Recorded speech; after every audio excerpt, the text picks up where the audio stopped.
Dans cette vidéo, je vais vous parler d'un auteur que j'ai lu, mais je ne sais plus il y a combien de temps, et je suis trop contente de le redécouvrir.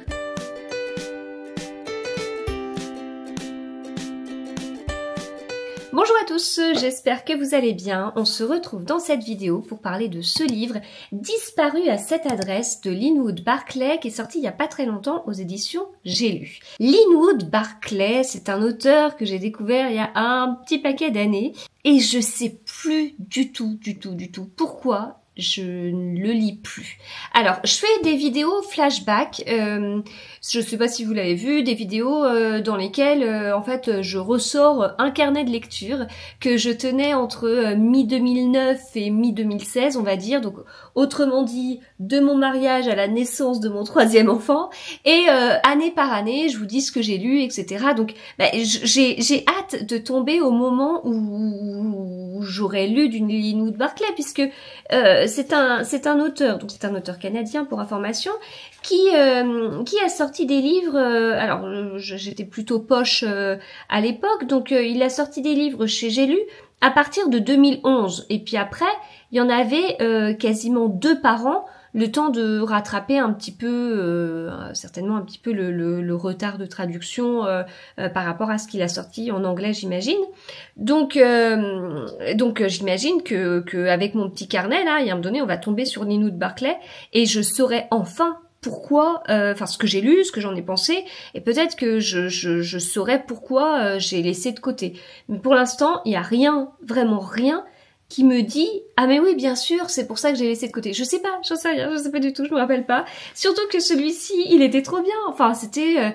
pour moi, c'est un thriller efficace. C'est ce que j'attends d'un thriller. On est sur un livre de quasiment 500 pages. C'est un page-turner, ça y va, ça titille notre curiosité. Il y a peut-être pas 50 000 trucs surprenants, mais voilà, c'est efficace. C'est... on a l'impression qu'il y a comme une histoire de petit manuel du thriller qui fonctionne, et Linwood Barclay, il a utilisé tout ce qu'il y a dans ce petit manuel et ça le fait totalement et on passe un bon moment. C'est pas un coup de cœur, je vais pas vous dire oh c'est incroyable, non, mais c'est très très bien en fait, c'est très très bien.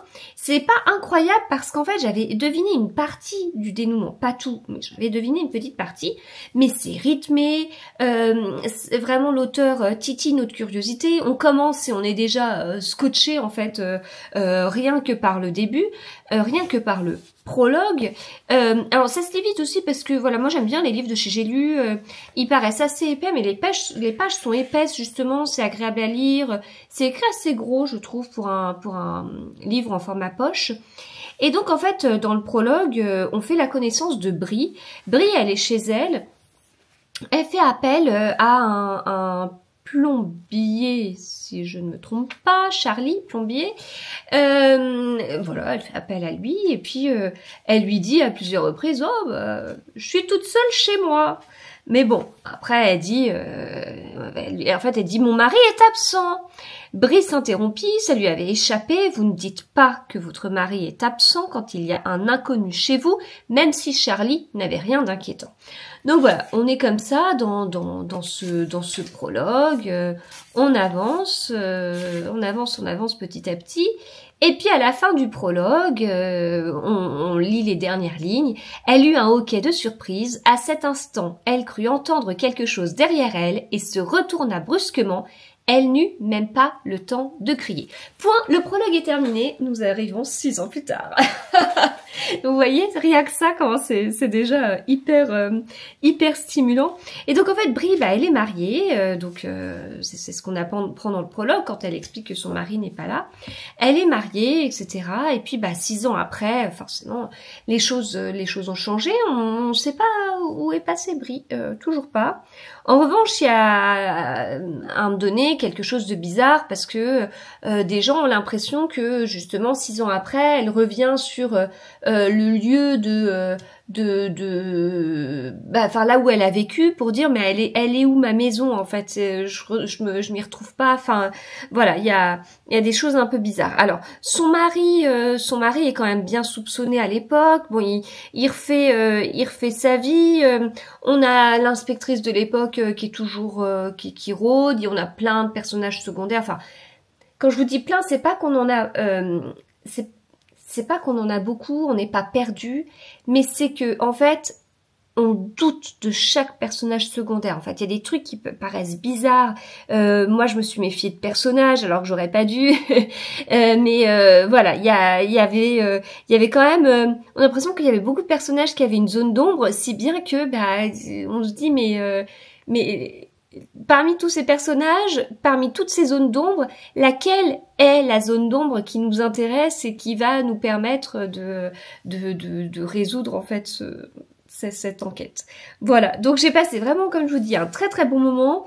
Je l'ai lu dans le cadre de ma page Patreon, en lecture commune du mois de février. Ça, la première lecture de février, de la première quinzaine de février. On fait 2 lectures par mois. Du coup, après chaque lecture commune, on débrief. Et c'est chouette, parce que comme on lit tous le livre, en fait, on débrief vraiment en disant, moi, j'avais pas du tout pensé que c'était cette personne-là, ou oh, moi, je pensais ça, ou j'avais... Voilà, donc c'est assez intéressant. Mais là, en plus, ce qui nous titille, c'est que on va pas être... En fait, dans une enquête, la plupart du temps, on a un meurtre et l'idée, c'est de se dire, bon, alors, qui a commis ce meurtre? Là, on ne sait pas s'il y a un meurtre, en fait. On ne sait pas où est passée Brie. On ne sait pas si elle est revenue, on sait pas. On nous met des doutes sur tout. Donc, en fait, déjà, on a quelque part plusieurs choses en fait qui vont nous titiller, mais déjà qui est Brie et puis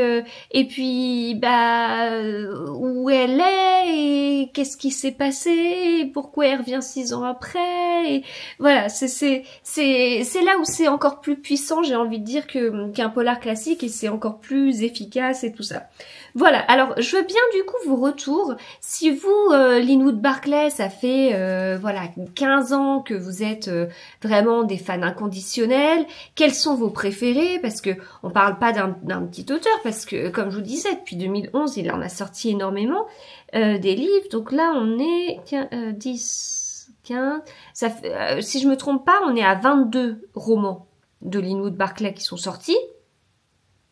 C'est pas mal, donc je pense que si vous aimez le polar, vous n'avez pas dû passer à côté de cet auteur canadien.